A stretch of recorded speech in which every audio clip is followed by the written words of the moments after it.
Okay, dealing with capital reserve transfers.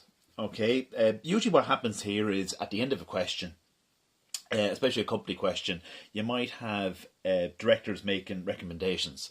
One of the recommendations could be a transfer to the capital reserve of 10,000 from profits. All right, now this is a nice simple little adjustment that you have to do at the end of the accounts, company accounts.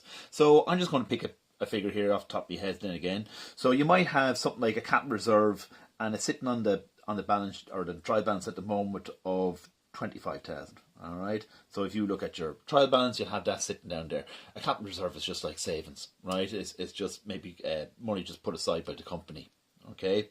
Now we have a transfer here of 10,000 come from profits. When they're talking about profits, what they're really talking about is the profit and loss account. Okay.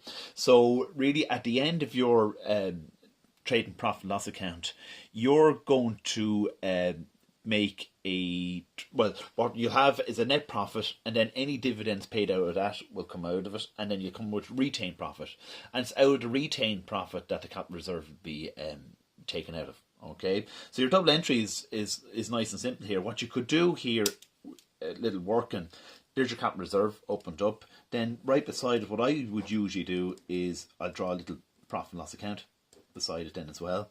Okay, remember, profit and loss account is really just an income account. All right. So what you're doing, you're taking this out of profits then, right? So if I'm doing this, what I will do is I might just call this capital. Okay, so you're reducing really the profit and loss balance by taking. We're going to take 10,000 from it here.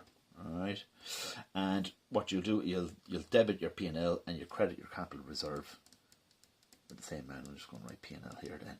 Okay, so what you'll end up here then in your capital reserve is 35,000. Okay, if we just balance all this up, so balance carry down 35, and so balance right down 35,000.